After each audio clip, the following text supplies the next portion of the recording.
If you're getting an Edge error on Gamma app, don't worry. In this video, I'm going to walk you through the fastest fixes step by step so you can get back to creating without the frustration. Gamma is a powerful tool, but sometimes Microsoft Edge can block it because of tracking prevention, browser settings, or extensions. The good news is that this is usually easy to fix, and you do not need any advanced technical skills to do it. If this tutorial helps you out, please hit the like button and subscribe for more simple software fixes just like this. Alright, let's jump right in. First, let's fix the most common issue, Edge tracking prevention. Open Gamma in Microsoft Edge, then look at the top of the browser in the address bar. You should see a lock icon right next to the website URL. Click that lock icon to open the Site Settings menu.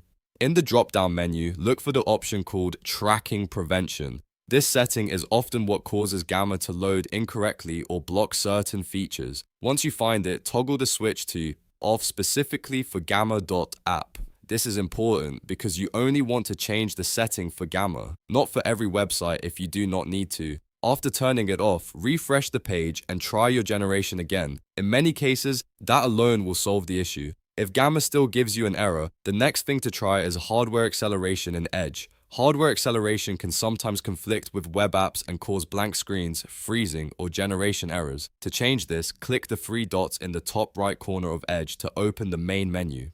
From there, select Settings. Once the Settings page opens, use the search bar and type Hardware Acceleration. You should see an option that says Use Graphics Acceleration when available. If it is turned on, switch it off. If it is turned off already, turn it on instead, because sometimes the opposite setting is what fixes the problem. After changing it, click Restart to relaunch Edge so the new setting can take effect. Once Edge opens again, go back to Gamma and test it one more time. If you are still running into issues, a very useful workaround is to open an InPrivate window. This helps bypass browser extensions that may be interfering with Gamma in the normal browsing mode.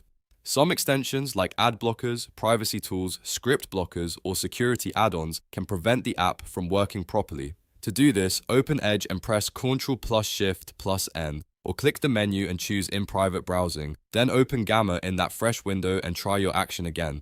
Because InPrivate mode usually disables many extensions by default, it is a great way to check whether an extension is the real cause of the error. If Gamma works in InPrivate mode, then you know the problem is likely one of your extensions. In that case, go back to your regular Edge window and start disabling extensions one by one until Gamma works normally again. That way, you can find the exact extension causing the conflict without turning everything off permanently. So to quickly recap, the best fixes for a Gamma app Edge error are turn off tracking prevention for Gamma.app, check the graphics acceleration setting in Edge and restart the browser, and open an InPrivate window to bypass extensions. These three steps solve most browser-related Gamma problems and can save you a lot of time. If this video helped, please give it a thumbs up and subscribe for more practical tutorials, app fixes, and step-by-step tech help. And if you want, I can also help you with the next troubleshooting step, like clearing cache, resetting permissions, or checking Gamma on a different browser. Thanks for watching, and I'll see you in the next one.